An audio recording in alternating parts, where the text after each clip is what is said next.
And industry minister Duddilla Sridhar గారు, మీకెందుకు జీతాలు 2,75,000 నెలకు అలవెన్సెస్, నౌకర్లు, ఈ ఉన్న కళ్యాణ లక్ష్మి ఊడగొట్టిండ్రు, తులం బంగారం ఊడగొట్టిండ్రు. మరి మీకెందుకు జీతాలు, వాళ్ళకెందుకు రద్దు? అదేవిధంగా వృద్ధాప్య పెన్షన్లు తీసుకోవడం లేదు, రద్దు చేసిండ్రు. ఎందుకు ఊడగొట్టిండ్రు? మరి కేవలం కొంతమందికి మాత్రమే కొత్త పెన్షన్లు ఇస్తా అంటున్నారు.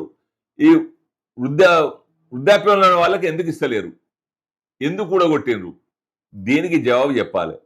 ఫస్ట్ మీ పెన్షన్లు రద్దు చేసుకోండి. నువ్వు ఒక మాట అన్నావు, నేను టీటీడీఏ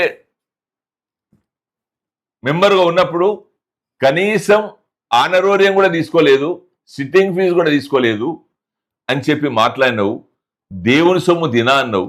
ఓకే, మరి ఇప్పుడు ఈ జీతం ఎందుకు తీసుకుంటా ఉన్నావు? జీతాన్ని కూడా నువ్వు ఈ ఉన్న కళ్యాణ లక్ష్మి ఊడగొట్టి, ఉన్న తులం బంగారాన్ని ఊడగొట్టినందుకు, ఈ వృద్ధులకు ఇచ్చేటువంటి 2,000 పెన్షన్ 4,000 ఇస్తా అని ఇవ్వనందుకు మీది కూడా రద్దు చేసుకోండి. మీది కూడా రద్దు చేసి వాళ్ళకి ఇవ్వండి.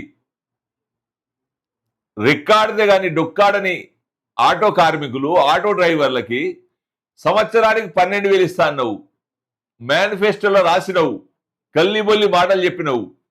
మరి వాళ్ళ పెన్షన్ వాళ్ళది ఏమైంది? 12,000. నీకెందుకు జీతాలు, వాళ్ళకెందుకు 12,000 ఇయ్యవు? దీని అందరి కారణం నువ్వు కాగా,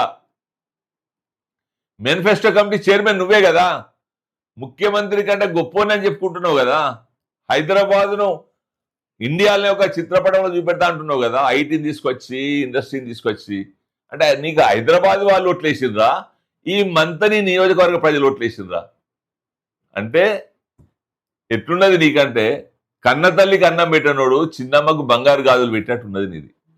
కాబట్టి నువ్వు ఉన్న నియోజకవర్గ ప్రజలను మర్చిపోయి, విస్మరించి, నువ్వు హైదరాబాదులో మరి నేను ఇది చేస్తున్నా, అది చేస్తున్నా, హైదరాబాదును సుందరీకరిస్తున్నాం, హైదరాబాదును పొల్యూషన్ రహితంగా చేస్తున్నాం, ఇండస్ట్రియల్ హబ్ చేస్తున్నాం, ఇంకేదో టిల్ పాలసీ తీసుకొస్తున్నాం, ఇవన్నీ చెప్తా ఉన్నావు కదా. మరి నీకు జన్మనిచ్చిన, నీకు రాజకీయ భవిష్యత్తు ఇచ్చిన, నీకు రాజకీయంగా పునర్జన్మనిచ్చిన నువ్వు ఒక్కసారి ఓడిపోతేనే 6 నెలలు ఇంట్లో కూకుండా ఏడ్చినవు, ముండబొడ్డిలాగా వితంతువులాగా ఏడ్చినవు. ఇవాళ మళ్ళీ అధికారం రాగానే వీళ్ళ ఓట్లతోటి గెలిచి నీకు ఇవాళ రాజకీయ భవిష్యత్తు కల్పిస్తే ఈ నియోజకవర్గ ప్రజలను తుంగలో దొక్కి హైదరాబాద్ రంగారెడ్డికే పరిమితమై, ఎక్కడ సంపద ఉన్నదో అక్కడనే నువ్వు రాజ్యం వెళ్తా ఉన్నావు. ఇప్పటికైనా ఈ నియోజకవర్గం పట్ల శ్రద్ధ వహించి ఇక్కడి ప్రజలకు న్యాయం చేసినాకనే నువ్వు ఇంకోసారి ఇక్కడ ఏ డయాస్ వినేలా మాట్లాడాలని చెప్పి నేను డిమాండ్ చేస్తా ఉన్నా.